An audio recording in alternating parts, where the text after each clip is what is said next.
Okay, then am I able to share my screen? Yes. Today, this is Doug Thompson at WFG National Title. We have a new associate with us, Michael Miller. Hey guys. And he used to work as a mortgage broker, also did house flipping business for about 8 years, and last job was an escrow sales rep. So great to have him on the team. We've got some handouts here if anybody does come in. There's 1 or 2 people in here that will have the same handout that we're going to show on the screen. And today's talk is about a couple legislations that came out recently. One was SB 9, the other one's SB 1079 in regards to foreclosure forbearance, and then SB 9 is in regards to ADUs and how you can add stuff to your property. And also at the end, we'll get into the different products we have, where you can find those products, how to search for them, so that you can create some prospecting out of it as well. I'm going to go to share my screen. And it is this one right here. Can you guys see that okay? Yep. Yes. If I can get this up here a little higher. Good. Okay, so we're not going to look at every single one of the bills on here, but we're going to go through a couple of them, just kind of do a quick overview on them. And let's see. First one I wanted to see was SB 1079. If you see that one right there, it has to do with foreclosures and rental foreclosures of residential property. Now, in the past, when you guys were familiar with foreclosures, you have an investor, like say Michael and his group would go to the foreclosure sale. They'd find properties that had equity with no liens on it, and they'd go buy the property at the sale.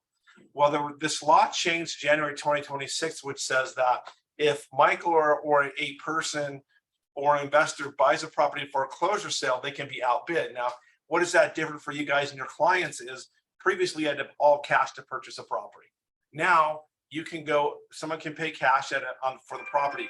You can outbid them, and it has to be either a tenant occupant, a new owner occupant, or it can be a nonprofit. They can outbid them by $1 and then close within 45 days.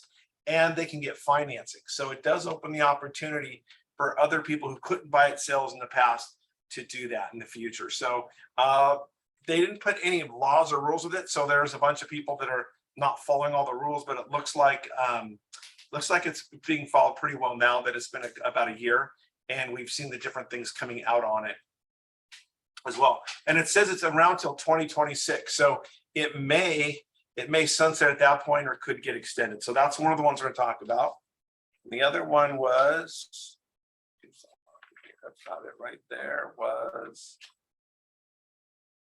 it's not actually 3182, but it's accessory dwelling units. We're going to talk a little bit about the SB 9 a little bit as well as when we get into that. First thing I want to do is I am part of the National Association of Default Professionals. And at our last meeting, we talked about, this is from the Mortgage Bankers Association of America. And this was their short and sweet economic profile for the future, as well as the rules with these foreclosures, how many foreclosures you're seeing, and how this might make opportunities for you guys to make some more sales. So here you can see the business growth here. I'm going to try to focus mostly on real estate stuff, but you can see the inflation here between 2020 and 2021. You can see it start to go down over the next couple of years. Unemployment was way up. You know, now it's starting to go down. You'll see that start to go down as well in the next couple of years. Look at the 30-year mortgage rate on the bottom though. 2.9, remember seeing all those? Now we're up like at 5 on 2022. And you can see it's starting to taper off after that. So that's good news for the real estate market. And this was put out in June. So they probably put this together like in May, I would assume. On here again, we're going to try to focus in just on existing home sales. So right here, you can see what's happening between 2020, 2021, and then 2022. It's interesting. The number of sales, this is also national, didn't go down that much. You can see that it goes up a little bit more on 2023 and a little bit more in 2024. So this is probably based on those same type of assumptions regarding the interest rate. So those are the numbers I wanted to show you on that. Wage growth was still up. I know a lot of times we feel the market's changed quite a bit, but in terms of people working, wages are still going up. So that's good. And the delinquencies are going down. We know that we had a lot of delinquencies originally with forbearance and all that going on, but we could see that that's going down now too. So there are more foreclosure starts up. So there's more foreclosures coming into the market, but remember, they weren't allowed to do foreclosures for about 2 years. So that's part of the reason as well too. And we'll get into some of that a little bit later as well. Existing inventory, obviously we know that's going up. You can see the active listings versus the active listings number of right access. So you can see it's moving up. The blue line is the graph showing that going up. So let's talk a little bit more about the foreclosures themselves. The banks are saying, bank servicers and all the mortgage insurance companies are saying that 70% of the properties with a trustee sale notice recorded are being paid off within 1 week of the trustee sale. So if a bank takes back 100 properties, 70% of them are getting paid off, which means they're talking to a realtor and they're probably making an equity sale. So those are people that do need to sell. When a bank actually gets an REO, they do dual marketing, which is a little different in the past. What that means is they will list the property with an agent on the MLS and on an auction site at the same time. So what happens there is that even though they're doing an auction, only 30% are selling the auction. So those REOs that do come into the market, 70% of them are still selling with realtors. When it comes to the foreclosure sale itself, we talked about investors purchasing properties and then other people being able to come behind them with 107.9 and bidding it up. 70% of the properties bought by investors sales are getting outbid by either a tenant occupant, an owner, a new owner occupant, or possibly a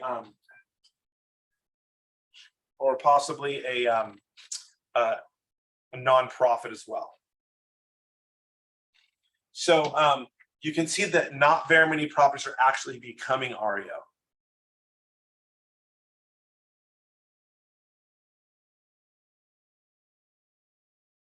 REO volume. Keep in mind that 25% of all the new REOs as of June were properties that were in foreclosure prior to COVID, prior to the pandemic. So a lot of the ones that they were just sitting there and they just got stopped. So that just all started again. Slowly, they're starting to get them to trickle in through the banks. But because of state and local regulations, it's taken a long time to get them out to the market. And then to get a kind of overview on foreclosures in general, the national average foreclosures for like last 50 years is about 4% nationally. During the mortgage crisis, we were 2008, 2009, 10, we were 8 to 12% depending on what state and county you were in. After the pandemic, there was 0% of foreclosures due to the moratoriums in place, so that really brought it way down. Today, we're at 1 or 2%, so you can still see that's like 50% less than the national average. And remember, 25% of those were just in foreclosure previous to that as well, too. The other things that banks were saying is they're getting contact. There's investors with a lot of capital out there contacting the banks, trying to buy their NPAs or non-performing assets, and these loans that aren't getting paid on, or they're in forbearance or foreclosure. The other thing they mentioned here was Mortgage Bankers Association. One of the largest groups of buyers of all time, the millennials, are 28 to 33 years old at this time. These buyers will be buying in the next 5 years. There's also a lack of new construction, so the inventory will probably stay pretty low, even though maybe the prices have come down a little bit or the total volume of sales has come down a lot. So how can you use this information to do some marketing? A great prospecting idea is to find homeowners that need assistance. There's no way to find this information out. You can't order it. It's all private, so nobody knows about it. But if you were to bump into one of these people that couldn't make a payment, been a small business that was going out of business or something like that, they couldn't continue to keep going. There's programs from there for their lenders. So helping someone save their home is a great service, and it may also lead to a new listing. So what could you say to those people, and how could you help them? Well, there is a list of programs that we can send you, which we also in this PDF, that they can click on with your with the person that's having a difficulty, depending on what kind of loan they have, to see if they qualify for the programs, can they keep their home? And then keep in mind that one of the things the banks really stressed at this conference was all these properties have per diems, which means every single day there's more fees being added on and interest and payments, which means the homeowner, if the longer they wait to sell that property, the less equity they're going to have in their property. And so it's good to know that there is ways to help these people. The modification of government assistance programs will sunset 2022 to 2023, which means they will not be around forever. So the homeowners are at risk of losing this government assistance, which right now they're being really, really good at. They can just email the customer can click on it, answer some questions like in 10 minutes, and they can get their payments for forbearance, their payments or modifications. They can get it done pretty quickly versus the past. Here's a couple of them right here. So for Fannie Mae, here's some of the things you can talk about with your clients if you were to bump into something like that, or if you were talking to someone that had a NOD or notice of trustee sale recorded against their property. With Fannie Mae, there's reinstatement options for 12 months, payment deferral options, deferred non-interest balloons, refinance, and loan modifications. Freddie Mac has some things as well here too. They have reinstatement payments, COVID-19 payment deferral, non-interest balloons, and flex modification alternatives. Flex mods can include one of the following: a change in the rate, change in the monthly payment, a change in maturity date, a forbearance or proration of the principal balance, change in product type, like an ARM. Maybe they can change a fixed to an ARM. So these are great things. These are just things you can talk to them right about when you're seeing them or discussing their property. Here's the FHA ones right here. You can see FHA is a unique FHA, standalone partial claim, zero interest, no fee, junior lien on the property that will become payable when you sell your home. So it's kind of getting added onto the end of the property, end of your loan. And what they said is nationally, FHA is probably the only type of loan having any problems right now is in terms of the number of foreclosures. But also, if you sold the home FHA recently, you're going to realize there's a lot of PMI on those, and you pay for it forever. So they're kind of building that in.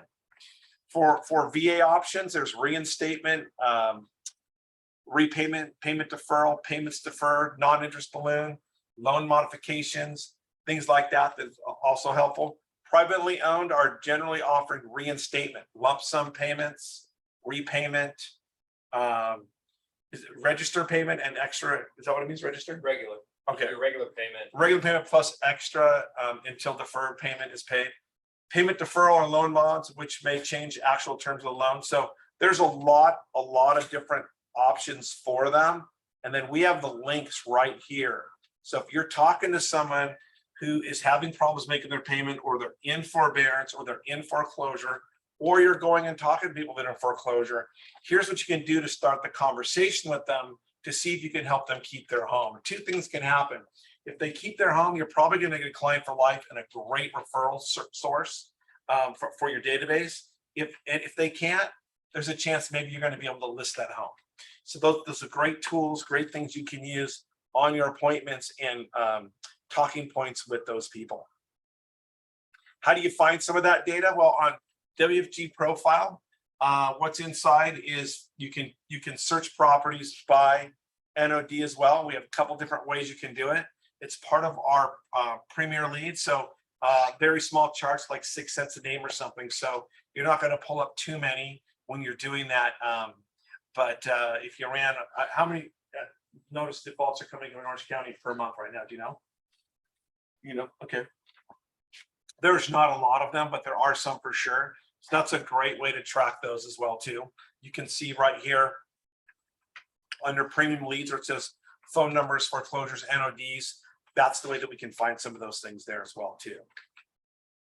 We also have a separate product called Fetch, which does a lot of the same things. It's about the same cost. Sometimes the different systems will pull up a little bit different information, but still very, very close. What's nice about this one as well too is if you're talking to them and they've got a forbearance program, they talk to you about it, or you've helped them log in and figure out what their payoff's going to be on those links that we showed you, can calculate their net sheet off this service for them too. And maybe that will help them to consider selling their home as well. And then what we were going to on SB9, that's where it gives people the opportunity to add an ADU to property. So how would that help you make a sale? If you have an investor looking for a property in the beach areas, Orange County, parts of LA, it's pretty hard to buy a single family home or a duplex with the prices and make that pencil out. But if they could add a unit, they could add 2 units to the property, a lot of times that will make the property a much better investment for them. Some of them already have them on there as well too. And then the other thing is that if you're looking for sellers, if you have a seller with an investment property, one of the things you might want to write down is their depreciation and their tax write-off ends at about 29 years.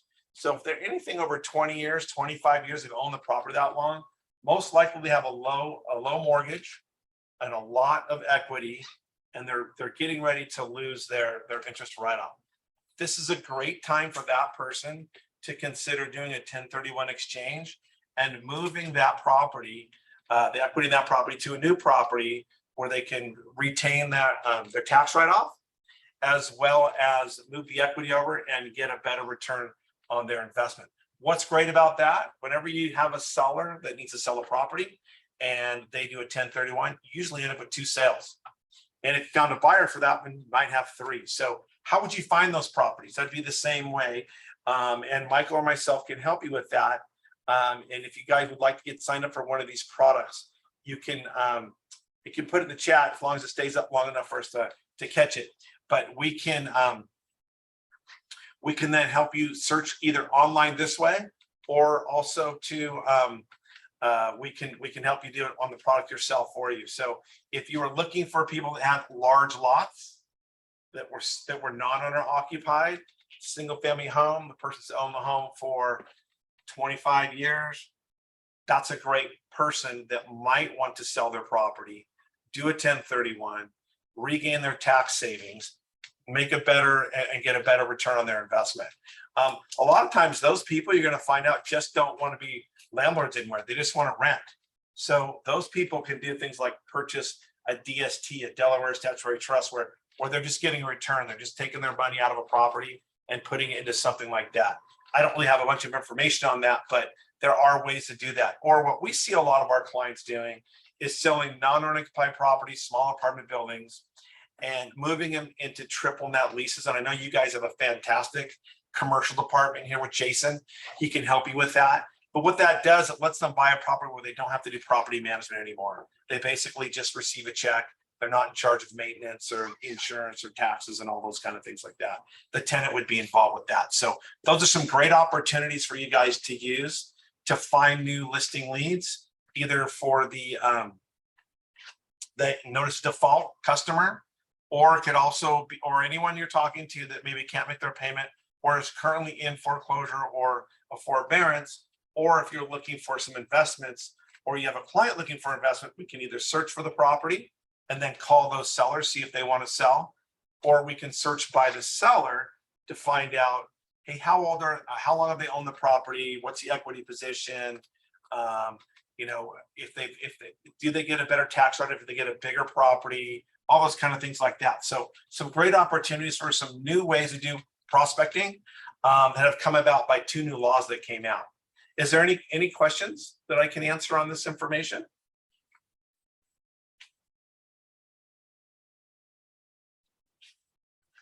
I don't know if I can probably type it in here. Will we be able to get access to any of these forms? Farms, like data? No, forms, like all the stuff, like you're going through all this different stuff, which is awesome. It's incredible information, but I know I can't take notes on it as we're scrolling. So would we be able to stuff right here? Yeah, we can, I've already emailed it over to Sophia, the front desk here. Yeah, I can awesome. email it to you, Gina. She can Thank you forward so it much. to you, and these are live links here. So this is a PDF, but these are still live links. They should open up. See that? There's a Wells Fargo one right there. And, Yeah, and so that's how that works. Those are all live. This one up here is kind of a, let's see. This is a summary of them after we clicked on them all and checked them all out. This is a brief summary that gives you the talking points to talk to the seller. And then if they came into you and they said, you know what, we are a Wells Fargo, or we're Fannie Mae, you go click on Fannie Mae when you're talking to the client, and you would sit down with them, and they can probably fill this out on their own or go through it with them. But this is how you're going to be able to educate them and counsel them on, you know, what's best for them. How do they save their home? How do you become a good resource for them? I always found whenever you do good for homeowners, it always comes back to realtors to help them quite a bit. So maybe they don't sell the house, maybe you help them save their house, but I'm sure that'll end up being a great referral service for you in the future as well. So that's how you can obtain all that stuff. The list of laws is in the very front. The very top up here. I'm gonna try to go.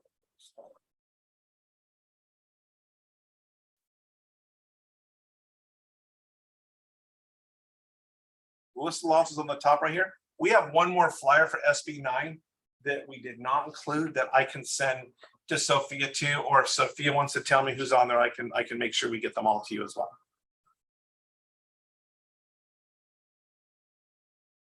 That's great. Thank you, Doug. Okay, good. Any questions on pulling up the data? If you'd like to get set up for title profile or fetch, we can do that for you as well too. If let's see, if you want to put that in the chat, we can do that as well too. But what we're trying to do is help you understand a couple new laws that came out, provide you with the information to help your clients and have a new way of doing prospecting, right? Because it's not just everybody's calling you up looking to buy a house and they're selling real fast and everything. So a new way to do it and to build a client database is here for you, and we'll be glad to help you with it anytime you need any help.